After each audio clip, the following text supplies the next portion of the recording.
Rajasthan display news की team ward number 28 में मौजूद है और वार्ड नंबर 28 की एक ऐसी शख्सियत हमारे साथ है जो समाज सेवा करने का जज्बा रखती है और उन्होंने समाज सेवा के लिए राजनीति को चुना और वो निर्दलीय चुनाव मैदान में है। वो शख्सियत है सोनलाल जी वर्मा। तो उनसे बात करते हैं कि उन्होंने निर्दलीय चुनाव लड़ने का फैसला क्यों लिया, क्या उनके मुद्दे रहेंगे, क्या उनकी प्राथमिकताएं रहेगी। तो सोन जी, निर्दलीय चुनाव लड़ने का फैसला आपने क्यों लिया? सबसे पहले तो आपका धन्यवाद करता हूँ, आपने हमें न्यूज़ टीवी पे लेके आके बिठाया। आपका बहुत बहुत धन्यवाद। चुनाव तो एक मुद्दा ही नहीं है। चुनाव तो हर आदमी की शख्सियत होती है, हर आदमी चुनाव लड़ सकता है। इसमें कोई ज़्यादा कोई मतभेद नहीं है। और चुनाव लड़ने की इच्छा है, जो मैंने चुनाव तो इसलिए लड़ा है कि ये हमारे जो छोटी छोटी वार्ड की समस्या है, इस वार्ड की समस्या को देखते हुए मेरे को यहाँ पे रहते हुए 15 से 20 साल हो गए। इसमें इस वार्ड से मेरा बहुत तकड़ा पुराना लगाव है और बहुत ही मन करता है भी अच्छे काम करूं, अच्छे इधर उधर पार्क हो, लाइट की व्यवस्था हो, रोड हो। तो इन मुद्दों में पूरा ध्यान देता हूं।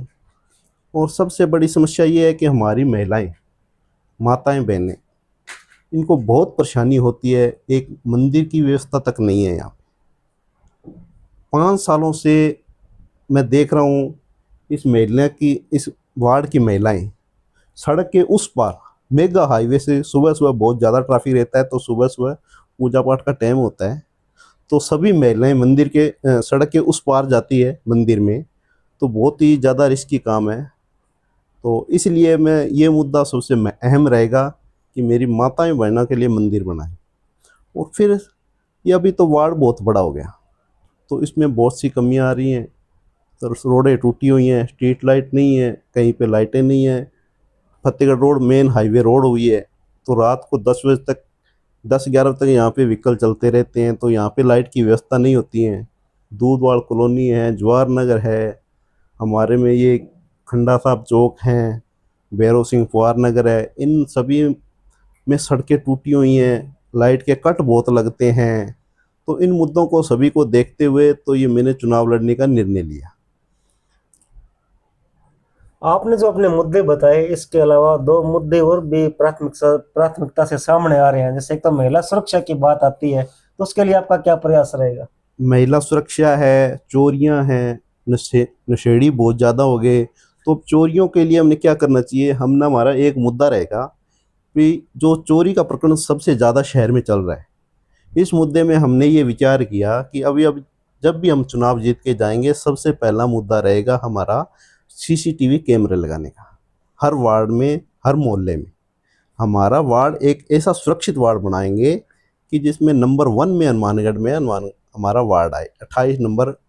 वैसे तो गिनती में 28 नंबर में आएगा, पर इसको 1 नंबर में कैसे लेके आना है वो हमारी पूरी मोहल्ले की टीम लगेगी। और मैं जीत के जब जाऊंगा वार्ड में, नगर परिषद में, तो सबसे पहले मुद्दा रखूंगा वार्ड के सीसीटीवी कैमरों का। और जो यहाँ पे जो नशे का तस्करी चल रही है, कोई और है नशे, जो बच्चे नशे कर रहे हैं यहाँ पे, क्या ये वार्ड सबसे बड़ा है क्षेत्रफल में। अगर इस वार्ड को देखो तो बहुत ज़्यादा बड़ा वार्ड हो गया। तो इस वार्ड के अंदर क्या है, बहुत सी जगह खाली पड़ी है। तो इसमें क्या है, जैसे बाहर से कोई बच्चे आते हैं, अब वो बच्चे तो क्या अपने ही हैं, पर बच्चों को क्या, उनको लत लगी हुई है नशे की, तो वो यहाँ पे नज़दीक में जो खाली जगह देखते हैं, खंडर देखते हैं, उसमें आके नशा करते हैं। तो उसमें सबसे ज़्यादा लगाम कसेंगे और पूरे मोहल्ले वालियों, प्रशासन से और चेयरमैन, आने वाले चेयरमैन साहब से ये रिक्वेस्ट भी करेंगे कि हमारे वार्ड को खास तौर पे सुरक्षा दी जाए, क्योंकि क्षेत्रफल में सबसे बड़ा है, आबादी बहुत कम रहेगी। इसलिए हमारा सबसे बड़ा मुद्दा यही रहेगा, बच्चों के, युवा के लिए ये रहेगा, और महिला के लिए मंदिर का रहेगा। और सुरक्षा की दृष्टि में देखो तो हमें सीसीटीवी कैमरे हर मोहल्ले के अंदर सीसीटीवी कैमरे लगाने की व्यवस्था करेंगे। तो सोन जी, अभी आपने अपने मुद्दे बताए, वे किन मुद्दों को लेकर चुनाव मैदान में जा रहे हैं। जनता आपको चुन के नगर परिषद भेजती है, तो आपके वार्ड के प्रति आपकी 5 प्राथमिकताएं क्या रहेगी मुख्य रूप से? 5 इसमें आपको जो मैंने बताया है, प्राथमिकता एक तो सीसीटीवी की रहेगी, दूसरे मंदिर की रहेगी, तीसरे में यहाँ पे कोई पार्क की ज़्यादा व्यवस्था नहीं है, अलग अलग कॉलोनियाँ हैं, छोटे छोटे जैसे अपने बोल दें 200-250 घर के 200-250 वोट के एक मोहल्ला बने हुए हैं चार। हमारा क्या वार्ड सबसे बड़ा होने के कारण अलग अलग मोहल्ले में विभाजित है। जैसे अपने जवाहर नगर है, एक अटला आ गया, ज्ञान सिंह कॉलोनी अलग आ गई, सारन कॉलोनी अलग आ गई, खंडा साहिब चौक अलग आ गया, भैरव सिंह कुमार नगर अलग आ गया। तो ये क्या दूधवाड़ कॉलोनी भी इसमें आ गई। तो आगे आबादियाँ बहुत हो गई, तो ये बहुत बड़ा क्षेत्रफल हो गए। तो इनमें सभी के मुद्दे अलग अलग तरीके के। जैसे दूधवाल कॉलोनी में खारे पानी की समस्या रहती है, उसमें पानी तो है पर उसमें खारा पानी है। तो उसको चेयरमैन साहब से कह के, विधायक साहब से बोल के, तो उनको क्या मीठे पानी देने की व्यवस्था करेंगे।